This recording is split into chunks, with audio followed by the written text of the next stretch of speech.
কঙ্কপুর নামে একটি গ্রামে দুই ভাই বাস করত। বড় ভাই রণজিৎ ছিল ধনী আর ছোট ভাই রণবিজয় ছিল খুব দরিদ্র। রণজিতের মেয়ের নাম ছিল অপর্ণা এবং রণবিজয়ের মেয়ের নাম ছিল সুপ্রিয়া। আজ অপর্ণার জন্মদিন ছিল এবং জন্মদিনে যাওয়ার জন্য রণবিজয় তার স্ত্রী এবং সুপ্রিয়া তৈরি হচ্ছিল। তখনই সুপ্রিয়া বলল, মা, তাড়াতাড়ি করো, আমাদের দেরি হয়ে যাবে। এমন যেন না হয় যে আমাদের যাওয়ার আগেই অপর্ণা দিদি কেক কেটে নিল। হ্যাঁ মা, এই তো চল, আমি তৈরি। সবাই রণজিতের বাড়িতে পৌঁছায়, যেখানে অপর্ণার জন্মদিনের প্রস্তুতি খুব ধুমধাম করে চলছিল। অল্প কিছুক্ষণ পরেই খুব সুন্দর পোশাক পরা অপর্ণাও সেখানে চলে এলো। সুপ্রিয়া দ্রুত অপর্ণার কাছে গিয়ে বলল, শুভ জন্মদিন অপর্ণা দিদি। অপর্ণা তার কোনো কথার উত্তর দিল না এবং আশেপাশে থাকা অতিথিদের সাথে কথা বলতে লাগলো। কিছুক্ষণ পর অপর্ণা কেক কাটলো এবং সবাইকে খাওয়ালো। তারপর যখন সে সুপ্রিয়াকে কেক দিচ্ছিল, সুপ্রিয়া, পরের সপ্তাহে তো তোরও জন্মদিন, তাই না? হ্যাঁ অপর্ণা দিদি। তাহলে ঠিক আছে সুপ্রিয়া, পরের সপ্তাহে তুই এমন জমকালো পার্টি দিস, আমরাও সবাই আসবো তোর বাড়িতে কেক খেতে। অপর্ণার কথা শুনে সুপ্রিয়া কিছু ভাবতে থাকে। তখনই অপর্ণা বলে, কি হলো সুপ্রিয়া, তুই কি জন্মদিন পালন করতে পারবি না? তোর মা বাবা কি তোকে কিছু এনে দেয় না? আমাকে দেখ, আমার জন্মদিন আমি কত ধুমধাম করে পালন করি এবং তোকেও ডাকি, কিন্তু তুই এমন যে কখনো আমাকে ডাকিস না। না দিদি, এবার দেখো, আমি তোমাকে আমার জন্মদিনে অবশ্যই ডাকব। যদি তুই আমাকে তোর জন্মদিনে ডাকিস, তবে আমি তোর মতো কোনো ছোটোখাটো উপহার আনবো না, বরং ভালো উপহার নিয়ে আসবো তোর জন্য। সুপ্রিয়া এই কথা শুনে খুব খারাপ অনুভব করে। সে তার মা বাবার সাথে নিজের বাড়িতে ফিরে আসে আর তার মাকে বলে, মা, 8 দিন পর তো আমারও জন্মদিন। এবার আমি আমার জন্মদিন খুব ধুমধাম করে পালন করতে চাই। তুই তো জানিস যে আজকাল আমাদের ঘরের পরিস্থিতি খুব একটা ভালো নয়। তোর বাবার কোনো কাজ নেই আর আমাদের সংসার চালানোও খুব কঠিন হয়ে পড়েছে। এই অবস্থায় আমরা তোর জন্মদিন কি করে পালন করব? মা, আমি এসব কিছু জানি না। এখনো তো আমার জন্মদিনের 8 দিন বাকি আছে। তুমি যে কোনো জায়গা থেকে টাকার ব্যবস্থা করো, কিন্তু এবার আমি আমার জন্মদিন খুব ধুমধাম করে পালন। আর তুমি দেখোনি অপর্ণা দিদি আমার সাথে কেমন করে কথা বলছিল? আচ্ছা আচ্ছা, অনেক কথা হয়েছে, এখন তুই শুয়ে পড়। তোর জন্মদিন আসতে এখনো 8 দিন বাকি আছে। সুপ্রিয়া শুয়ে পড়ল। তখনই ভূমি তার স্বামীকে বলল, দেখো, আমাদের মেয়ে কিছু ভুল বলছে না। বড়দা তো প্রতি বছর তার মেয়ের জন্মদিন ধুমধাম করে পালন করেন, তাহলে আমাদের মেয়ের মনে লোভ তো আসবেই, তাই না? তুমি কিছু টাকার ব্যবস্থা করো, কিন্তু আমরা যদি এইবার আমাদের মেয়ের জন্মদিন খুব ধুমধাম করে নাও পালন করতে পারি, তাহলেও অন্তত কেক কেটে বড় দাদার বাড়ির লোকদের তো খাওয়ানো যেতে পারে, তাই না? হ্যাঁ হ্যাঁ ভূমি, তুমি ঠিকই বলেছ। এখনো 8 দিন বাকি আছে। আমি কালই কোনো একটা কাজ খুঁজি। যদি কিছু টাকা অগ্রিম পেয়ে যাই, তাহলে আমরা বড়দাদাকে নিমন্ত্রণ করব এবং তাদের ভালো খাবার খাওয়াবো। এইভাবে 1 সপ্তাহ কেটে গেল, কিন্তু রণবিজয় এখনো কোনো কাজ পায়নি। আজ সুপ্রিয়ার জন্মদিন ছিল। সুপ্রিয়া সকালে উঠে দৌড়ে তার মায়ের কাছে এলো এবং বলল, মা, তোমার মনে আছে তো আজ আমার জন্মদিন? হ্যাঁ হ্যাঁ মা, কেন মনে থাকবে না, একদম মনে আছে। শুভ জন্মদিন সুপ্রিয়া। তোমার মনে আছে আজ আমার জন্মদিনে আমরা কেক কাটবো এবং বড় কাকার বাড়ির সবাইকেও নিমন্ত্রণ করব। মা, তোমার বাবা কোনো কাজ পায়নি, তাই আমাদের ঘরে টাকা নেই। মা, আমি এসব কিচ্ছু জানি না। যদি আজ আমার জন্মদিনে কেক না কাটা হয় এবং আজ বড় কাকার বাড়ির সবাইকে নিমন্ত্রণ না করা হয়, তবে আমি আজ ঘর থেকে বেরোবো না। এই বলে সুপ্রিয়া তার ঘরে চলে গেল। তখন সুপ্রিয়ার মা তার স্বামীকে বলল, যাও, কিছু টাকার ব্যবস্থা করে আনো। মেয়ে জেদ করে বসে আছে, তাই আমাদের তো পূরণ করতেই হবে, তাই না? রণবিজয় বাড়ি থেকে কাজের সন্ধানে বেরিয়ে পড়ল। সন্ধ্যায় যখন সে বাড়ি ফিরল, তখন কিছু সোনার মুদ্রা নিয়ে ফিরল। সেগুলো স্ত্রীকে দিয়ে বলল, ভূমি, দেখো, আমাদের ভাগ্য বদলে গেছে। এগুলো সোনার মুদ্রা। তাড়াতাড়ি এগুলো বাজারে বিক্রি করে দাও এবং মেয়ের জন্মদিনের সব জিনিস নিয়ে এসো। আজ আমরা আমাদের মেয়ের জন্মদিন খুব ধুমধাম করে পালন করব। আরে বাহ, এতগুলো সোনার মুদ্রা! কোনো ধন ভাণ্ডার হাতে এসেছে নাকি? মনে করো এটা আমাদের ভাগ্যেই ছিল। এখন তাড়াতাড়ি মেয়ের জন্মদিন পালনের প্রস্তুতি শুরু করো। এরপর ভূমি সেই মুদ্রাগুলো বাজারে বিক্রি করে জন্মদিন পালনের সব জিনিস নিয়ে আসে আর খুব ধুমধাম করে জন্মদিনের প্রস্তুতি নেয়। সন্ধ্যায় অপর্ণাও তার মা বাবার সাথে সুপ্রিয়ার জন্মদিনে আসে এবং সুপ্রিয়ার অনুষ্ঠান দেখে অবাক হয়ে যায়। অপর্ণার মা বাবাও নিজেদের চোখকে বিশ্বাস করতে পারছিলেন না যে তারা সুপ্রিয়ার এত বড় জন্মদিন পালন হচ্ছে। সন্ধ্যায় তারা খেয়ে ফিরে আসে। গৌরী রণজিৎকে বলল, ও গো অপর্ণার বাবা, আমাকে একটা কথা বলো তো, তোমার সেই ভিখারি ভাই যার বাড়িতে খাওয়ার মতো খাবারও থাকে না, সে এত বড় জন্মদিন শেষমেশ কিভাবে পালন করলো? তার কাছে এত টাকা এলো কোথা থেকে? হ্যাঁ গৌরী, আমিও এটাই ভাবছিলাম যে গত কয়েকদিন ধরে তার কাছে কোনো কাজও ছিল না। এটা তো ভাবার বিষয় যে এত টাকা শেষমেশ সে আনলো কোথা থেকে। আমার মনে হচ্ছে তার হাতে কোনো ধনভাণ্ডারের চাবি আছে। তুমি দেখো, দেখতে দেখতে সে আমাদের থেকেও অনেক বেশি ধনী হয়ে যাবে। হ্যাঁ গৌরী, তুমি ঠিকই বলছো। আমি ভাবছি যে খুঁজে দেখা উচিত যে শেষমেশ সে এত টাকা পেলো কোথা থেকে। হ্যাঁ, কিন্তু আমরা এটা জানবো কি করে? কিছুক্ষণ ভাবার পর গৌরী বলল, আমার কাছে একটা বুদ্ধি আছে। তুমি এমন করো যে বিছানায় শুয়ে পড়ো এবং অসুস্থ হওয়ার ভান করো। আমি দেওয়ারের কাছে গিয়ে তাকে ডেকে নিয়ে আসি এবং তাকে বলি যে আমাদের সব টাকা শেষ হয়ে গেছে আর ডাক্তার তোমার চিকিৎসার জন্য অনেক টাকা চেয়েছে। এরপর সে টাকার ব্যবস্থা করতে গেলেই তুমি পিছু করবে। তুমি জানতে পারবে তার এত টাকা আসছে কোথা থেকে। বাহ গৌরী, এটা তো খুব ভালো বুদ্ধি। চলো আমি তাড়াতাড়ি বিছানায় শুয়ে পড়ি এবং তুমি ছোট ভাইকে গিয়ে খবর দাও। তারপর রণজিৎ বিছানায় শুয়ে পড়ল এবং গৌরী রণবিজয়ের বাড়িতে গেল এবং বলল, ভাই এসে দেখো তো, তোমার দাদার খুব শরীর খারাপ হয়েছে। হ্যাঁ হ্যাঁ বৌদি, আমি এখনই যাচ্ছি। ভূমি, আমি কিছুক্ষণ পর আসছি। রণবিজয় রণজিতের বাড়িতে এলো এবং তাকে অসুস্থ দেখে বলল, দাদা, তোমার শরীর খারাপ হলো কিভাবে? তোমার তাড়াতাড়ি ডাক্তার দেখানো উচিত। চলো চলো। হ্যাঁ ভাই, তুমি ঠিকই বলেছ। ডাক্তার বলেছে চিকিৎসার জন্য অনেক টাকা লাগবে। আমাদের কাছে সব টাকা শেষ হয়ে গেছে, তাই বুঝতে পারছি না চিকিৎসা কি করে করাবো। হ্যাঁ রে ভাই, তোর বৌদি ঠিকই বলছে। আমাদের কাছে এত টাকাও নেই যে আমার চিকিৎসা হতে পারে, আর আমার শরীর আর আমি আরো অসুস্থ হয়ে পড়ছি। যদি এমন হয় দাদা, তবে তুমি চিন্তা করবে না, টাকার ব্যবস্থা আমি করে আনবো এবং তোমার চিকিৎসা ভালোভাবে করিয়ে নিও। এই বলে রণবিজয় সেখান থেকে চলে গেল। রণজিৎও তার পিছু পিছু গেল। রণবিজয় একটি পুকুরের ধারে গেল এবং একটি গাছের নিচে বসে পড়ল। রণজিৎ একটি গাছের পেছনে লুকিয়ে দেখতে লাগলো। তখনই রণবিজয় একটি ভাঙা আয়না তুলল এবং তার ভেতরে হাত ঢোকালো এবং হাত বের করলো। যেই সে দ্বিতীয়বার হাত ঢোকালো এবং হাত বের করলো, রণবিজয় উধাও হয়ে গেল। রণজিৎ এটা দেখে অবাক হয়ে গেল। রণজিৎ আবার নিজের বাড়িতে ফিরে আসে। রণবিজয় সন্ধ্যায় তার কাছে আসে এবং তাকে কিছু সোনার মুদ্রা দিতে গিয়ে বলে, এই নাও কিছু সোনার মুদ্রা, এগুলো বিক্রি করে তুমি তোমার চিকিৎসা করিয়ে নিও। রণবিজয়, আমি তোমাকে সেই পুকুরের ধারে সেই আয়নার ভেতরে যেতে দেখেছিলাম। এখন তুমি আমাকে সোজাসুজি বলে দাও যে সেই ভাঙা আয়নার রহস্য কি। যদি তুমি আমাকে না বলো তবে আমি এই কথা পুরো গ্রামে ছড়িয়ে দেব।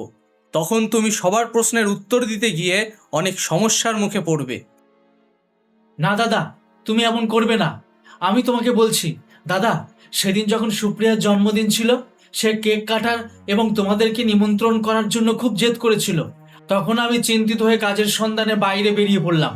আমি অনেক জায়গায় কাজ খুঁজলাম, কিন্তু কোথাও কাজ পেলাম না। হতাশ হয়ে আমি পুকুরের ধারে দুঃখী মন নিয়ে বসে পড়লাম। তখনই আমার হাত থেকে কোনো জিনিস ধাক্কা খেলো। আমি দেখলাম সেটি ছিল সেই ভাঙা আয়না। আমি সেই আয়নাটিকে অন্য হাত দিয়ে স্পর্শ করতে চাইলাম, কিন্তু আমার হাত আয়নার ভিতরে চলে গেল। এরপর যখন আমি দ্বিতীয়বার হাতটি আয়নার ভিতরে রাখলাম, তখন আমি নিজে আয়নার ভিতরে চলে গেলাম। আমি দেখলাম যে আয়নার ভিতরে এক অন্য জগতের বড় বড় গাছ, সুন্দর সুন্দর ঝর্ণা, কিচিরমিচির করা পাখির আওয়াজ, খুব সুন্দর ফল, বড় বড় বাগান। আমি সেই দৃশ্যে হারিয়ে গিয়েছিলাম। তখনই একটি ছোট্ট পাখি আমার কাছে এলো আর আমাকে বলল, রহস্যময় আয়নার প্রবেশকারী, আমাদের দুনিয়ায় তোমাকে স্বাগত। চলো আমার পিছনে এসো, আমি তোমাকে তোমার গন্তব্যে নিয়ে যাচ্ছি। আমার কিছু বুঝতে অসুবিধা হচ্ছিল যে পাখিটি কেন এমন বলছে, কিন্তু তবু আমি পাখির পিছনে ছুটতে লাগলাম। কিছুক্ষণ পরে পাখিটি আমাকে একটি জায়গায় এনে ছেড়ে দিল, যেখানে অনেক ধনভাণ্ডার পড়েছিল। সেই ধনভাণ্ডার দিকে আমি অবাক হয়ে গেলাম। সেখানে সোনা রূপার মুদ্রাগুলো জলজল করছিল। তারপর পাখিটি উধাও হয়ে গেল। অল্প কিছুক্ষণ পরেই সেখানে সেই ধনভাণ্ডারের দেবী আবির্ভূত হলেন এবং বললেন, এসো বৎস, এই ধনভাণ্ডার আমার। যদি তুমি এখানে এসে পৌঁছেছ তবে তোমার যত প্রয়োজন ততটাই নিয়ে নাও। এই কথা বলে দেবী উধাও হয়ে গেলেন। আমি হাত বাড়ালাম এবং এক মুঠো সোনার মুদ্রা তুলে নিলাম এবং নিজেকে বললাম, আমার জন্য তো এক মুঠো সোনার মুদ্রাই যথেষ্ট, এর থেকে বেশি আমার কোনো প্রয়োজন নেই। এই কথা বলে আমি সেই সোনার মুদ্রাগুলো নিয়ে ফিরে এলাম। তারপর আয়নাটি আমাকে ছুঁড়ে বাইরে ফেলে দিল। আমি সেই টাকাগুলো নিয়ে আবার বাড়িতে ফিরে গেলাম। দ্বিতীয়বার আমি সেই জাদুকরি আয়নার ভিতরে আজ গিয়েছিলাম যখন তোমার টাকার প্রয়োজন ছিল। আমার কোনো টাকার প্রয়োজন ছিল না, আর আমার শরীরও একদম ঠিক আছে। আমি তো শুধু জানতে চেয়েছিলাম যে শেষমেশ তোর কাছে এত টাকা এলো কোথা থেকে। এখন আমি জানতে পারলাম যে তোর টাকা আসার কারণ হলো সেই রহস্যময় আয়না। হ্যাঁ দাদা, তুমি ঠিকই বলেছ। ভগবানের কৃপায় যে তোমার শরীর ঠিক আছে। আমি তোমাকে সব বলে দিলাম। এই সব কথা তুমি কাউকে বলবে না। আচ্ছা দাদা, অনেক দেরি হয়ে গেছে, এখন আমি চলি। আর হ্যাঁ, এই সোনার মুদ্রাগুলো আমি তোমার জন্যই এনেছিলাম, তুমি এগুলো রেখে দাও। রণবিজয় সেই সোনার মুদ্রাগুলো তার বড় ভাইকে দিয়ে সেখান থেকে চলে গেল। রণবিজয় চলে যেতেই গৌরী বলল, ওগো, আমি বুঝতে পারছি না তোমার ভাই এত বড় বোকা কেন হলো। ধনভাণ্ডারের সামনে গিয়েও সে কেবল এক মুঠো সোনার মুদ্রা তুলে আনলো। সে চাইলে তো পুরো ধনভাণ্ডার তার সাথে নিয়ে আসতে পারত। আমাদের 7 পুরুষেরও রোজগারের দরকার ছিল না। হ্যাঁ গৌরী, তুমি ঠিকই বলছো, কিন্তু রণবিজয় মোটেও লোভী নয়। সে ভবিষ্যতের কোনো চিন্তা করে না, কিন্তু আমরা তার মতো নই। আমি ঠিক করেছি যে কাল আমি সেই জাদুকরি আয়নার ভেতরে যাব, এবং যদি আমি সেই ধনভাণ্ডার পর্যন্ত পৌঁছে যাই তবে নিজের জন্য প্রচুর ধনভাণ্ডার নিয়ে আসব। তুমি এমন করো যে আমাকে কিছু বস্তা দাও, যাতে ধনভাণ্ডার ভরে আনতে পারি। ওগো, তুমি তো আমার মুখের কথা ছিনিয়ে নিলে। দাঁড়াও, আমি একটা থলে নিয়ে আসছি। এরপর গৌরী ঘরের ভেতর থেকে কিছু থলে এনে তার স্বামীকে দিল। তারপর রণজিৎ রহস্যময় ভাঙা আয়নার সন্ধানে বেরিয়ে পড়ল। রণজিৎ পুকুরের ধারে পৌঁছে গেল এবং গাছের কাছে বসে আশেপাশে দেখতে লাগলো। তখনই সেও সেই ভাঙা রহস্যময় আয়নাটি দেখতে পেল। আয়নাটি তুলে নিল আর তার ভেতরে হাত ঢোকালো এবং বের করলো। তারপর রণজিতে যখন দ্বিতীয়বার তার ভেতরে হাত ঢোকালো তখন আয়নার ভেতরের জগতে পৌঁছে গেল। রণজিৎ আয়নার ভেতরের জগৎ দেখল, যা ছিল খুবই সুন্দর। তখনই সেখানে একটি ছোট্ট পাখি এসে রণজিৎকে বলল, রহস্যময় ভাঙা আয়নায় প্রবেশকারী, আমাদের দুনিয়ায় তোমাকে স্বাগত। এসো, আমি তোমাকে তোমার গন্তব্যের কাছে নিয়ে যাচ্ছি। তারপর পাখিটি উঠতে শুরু করলো। সে আগে উঠছিল এবং পিছনে রণজিৎ যাচ্ছিল। কিছুক্ষণ পর পাখিটি ধনভাণ্ডারের কাছে পৌঁছে গেল। সেখান থেকে উধাও হয়ে গেল। রণজিৎ দেখল যে সেখানে অনেক সোনারূপার মুদ্রা ছিল। সেটা ছিল খুব বড় ধনভাণ্ডার, যা না জানি কত বছর ধরে এখানে রাখা ছিল। তখনই সেই ধনভাণ্ডারের রক্ষক দেবী আবির্ভূতা হয়ে বললেন, এসো মানুষ, এই ধনভাণ্ডার আমার, এবং যদি তুমি এখানে পৌঁছেই গেছো তবে তোমার যত প্রয়োজন ততটাই নিয়ে নাও। এই কথা বলে দেবী সেখান থেকে উধাও হয়ে গেলেন। রণজিৎ প্রথমে তো এক মুঠো ধনভাণ্ডার নিজের হাতে নিয়ে নিল। সেটা দেখে সে খুব খুশি হলো। এরপর ধনভাণ্ডার তাড়াতাড়ি বস্তাগুলোতে ভরতে লাগলো। সে বেশ কয়েকটি বস্তা ধনভাণ্ডার দিয়ে ভরে নিল এবং সেগুলো নিজের পিঠে চাপিয়ে নিল। তখনই দেবী আবির্ভূতা হয়ে বললেন, লোভী মানুষ, এই ধনভাণ্ডার তোমার মতো লোভী মানুষের জন্য নয়, বরং তাদের জন্য যাদের এর সত্যি প্রয়োজন আছে। কিন্তু তুমি তাদের মধ্যে নও, তুমি তো লোভী। তুমি তোমার লোভের চক্করে এত ধনভাণ্ডার নিজের পিঠে চাপিয়ে নিয়ে যাওয়ার চেষ্টা করেছো। তোমার মতো লোকেরা ভাঙা আয়নার এই রহস্যময় জগতে পথ ভুলে চিরদিনের জন্য থেকে যায় এবং কখনো নিজের বাড়িতে ফিরে যেতে পারে না। এখন তোমার সাথেও তাই হবে। এই বলে দেবী সেখান থেকে উধাও হয়ে গেলেন। তখনই হঠাৎ রণজিতের কাছে একটি তীব্র আলো আবির্ভূত হলো এবং রণজিৎ নিজেকে জঙ্গলের মাঝে দেখতে পেল। আমি কোথায় এসে গেলাম? আশেপাশে তো শুধুই জঙ্গলই জঙ্গল। আমাকে এখান থেকে বাইরে যাওয়ার রাস্তা যে কোনো মূল্যে খুঁজতেই হবে, নইলে আমি চিরদিনের জন্য এখানে বন্দি হয়ে যাব। এই কথা বলে রণজিৎ সেই জঙ্গলের চারিদিকে চক্কর লাগালো। অনেক চেষ্টা করার পরেও বাইরে যাওয়ার দরজা পেল না এবং হতাশ হয়ে কাঁদতে লাগলো। অন্যদিকে গৌরী রণজিতের অপেক্ষা করছিল। অপেক্ষা করতে করতে সকাল থেকে সন্ধে হয়ে গেল, কিন্তু রণজিৎ এখনও ফিরে আসেনি। গৌরীর এখন রণজিতের জন্য চিন্তা হতে লাগলো। এত দেরি হয়ে গেল, সে এখনো এলো না। সে তো আমাকে বলেছিল যে আমি 1.5 ঘন্টার মধ্যেই চলে আসব। এখন সকাল হয়ে গেল। ভগবান, তিনি কি কোনো বিপদে পড়লেন? আর সেই রহস্যময় ভাঙা আয়নার সম্পর্কে কেউ জানেও না। আমি কার কাছে সাহায্য চাইব? ভাইয়ের কাছে যাওয়া উচিত, তাকে সব কথাই বলে দেওয়া উচিত। আর এটাই ভেবে গৌরী রণবিজয়ের কাছে পৌঁছালো এবং বলল, ভাই, খুব খারাপ হয়েছে। কি হয়েছে বৌদি, তুমি এত চিন্তা করছো কেন? ভাই, তোমার দাদা রহস্যময় ভাঙা আয়নার ধনভাণ্ডার আনার জন্য সেই পুকুরের দিকে গিয়েছিল, কিন্তু এখন সকাল হয়ে গেছে, সে এখনো বাড়ি ফেরেনি। আমার তো চিন্তা হচ্ছে সে কোনো বিপদে ফেসে গেছে। ভাঙা রহস্যময় আয়নার সম্পর্কে তুমি ছাড়া কেউ জানে না, তাই আমি তোমার কাছে এলাম। তুমি গিয়ে একটু দেখো তোমার দাদা কোনো বিপদে পড়েছে কিনা। হ্যাঁ বৌদি, তুমি ঠিকই বলেছ। যদি দাদা ভাঙা রহস্যময় আয়নার ভিতরে গিয়ে থাকে তবে এতক্ষণে তার ফিরে আসা উচিত ছিল, কিন্তু দাদা এখনো ফিরে আসেনি। তার মানে হলো দাদা কোনো বিপদে পড়েছে। তোমরা এখানেই থাকো, যত তাড়াতাড়ি সম্ভব আমি দাদাকে খুঁজে আনছি। ওগো, আমার তো ভয় লাগছে। তুমিও না কোনো বিপদে ফেসে যাও, তুমি বলে আমিও তোমার সাথে যাই। না না ভূমি, এর কোনো প্রয়োজন নেই। তুমি বৌদির সাথে এখানেই থাকো, আমি যাচ্ছি এবং দাদাকে খুঁজে আনছি। তোমরা কোনো চিন্তা করো না, আমি দাদাকে নিয়ে তাড়াতাড়ি ফিরে আসব। এই বলে রণবিজয় আবার সেই পুকুরের ধারে গেল এবং সেই ভাঙা রহস্যময় আয়নাটি তুলে তার ভেতরে একবার হাত ঢোকালো, আবার বের করে দ্বিতীয়বার হাত ঢোকাতে সেই আয়নার ভেতরে পৌঁছে গেল। আর সব সময়ের মতো সেই পাখিটি সেখানে চলে এসে বলল,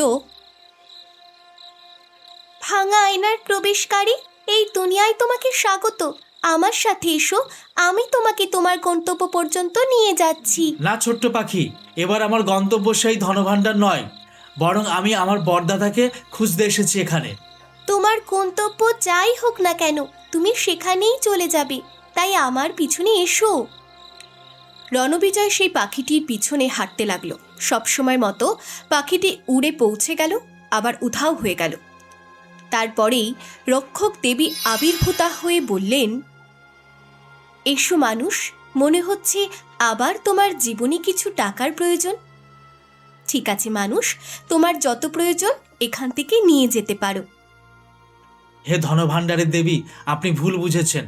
এবার আমি এখানে টাকার প্রয়োজনে আসিনি, বরং আমার দাদাকে খুঁজতে এসেছি, যে এখানে ধনভাণ্ডারের সন্ধান এসেছিল এবং তারপর সে আর ফিরে যায়নি।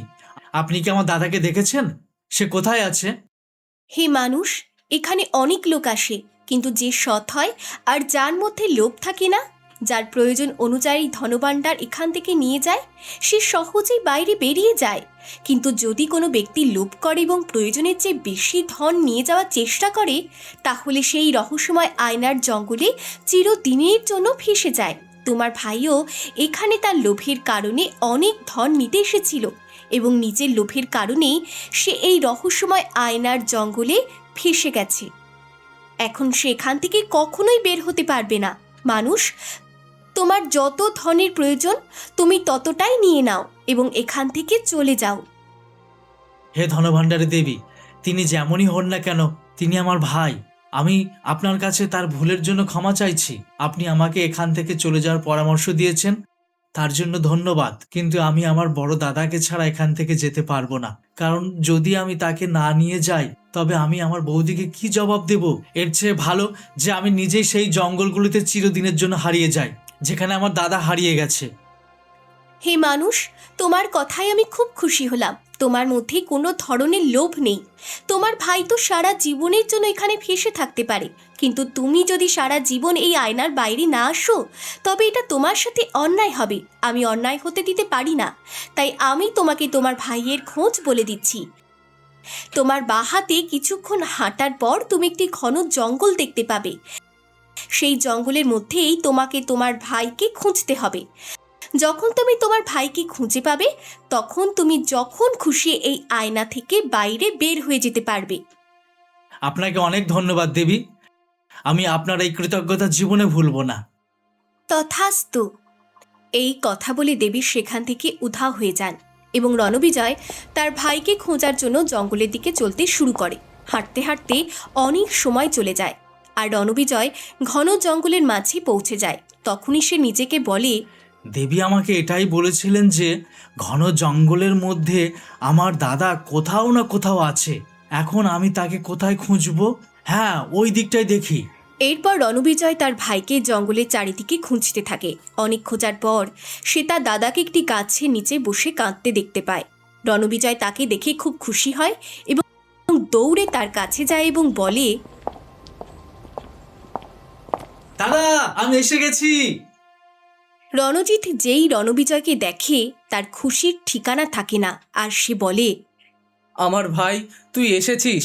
আমার পুরো বিশ্বাস ছিল আমার প্রাণ বাঁচানোর জন্য তুই এখানে অবশ্যই আসবি। হায় আমার লোভ আমাকে এখানে ফাঁসিয়ে দিল। আমি ধনভাণ্ডারের লোভে পড়ে অনেক ধনভাণ্ডার বস্তায় ভরে নিজের পিঠে চাপিয়ে নিয়ে যেতে শুরু করেছিলাম, এবং তারপর দেবীর অভিশাপে এই জঙ্গলে ফেসে রয়ে গেলাম। আমার ভাই, আমাকে ক্ষমা করে দে এবং যে কোনো উপায়ে আমাকে এই জঙ্গল থেকে বাইরে নিয়ে চল। আমি তোর এই উপকার কখনো ভুলবো না। দাদা, এই উপকারের কথা নয়। আমি তো এখানে এসেছি তোমাকে বাঁচানোর জন্য। তুমি চিন্তা করবে না, আমি তোমাকে এখান থেকে নিয়েই যাব। আমার ভাই সত্যিই খুব ভালো। আজ পর্যন্ত আমি যে ভুলই করেছি বা তোর সাথে যে খারাপ ব্যবহারই করেছি, সেসব সত্ত্বেও তুই নিজের জীবন বাজি রেখে আমাকে বাঁচাতে এসেছিস। আমাকে ক্ষমা করে দে ভাই। আজ এরপর আমি সব সময় তোকে সম্মান করব এবং কখনো তোর থেকে আলাদা হব না। এরপর রণবিজয় যেই তার ভাই রণজিতের হাত ধরে সামনের দিকে হাঁটে, আয়নাটি তাকে বাইরে ছুঁড়ে দেয়। রণজিৎ এবং রণবিজয় দুজনেই খুব খুশি হয় এবং একে অপরকে জড়িয়ে ধরে। এরপর তারা দুজনেই বাড়ি ফিরে আসে, আর তারপর রণজিৎ তাদের সবাইকে সব গল্প শোনায়।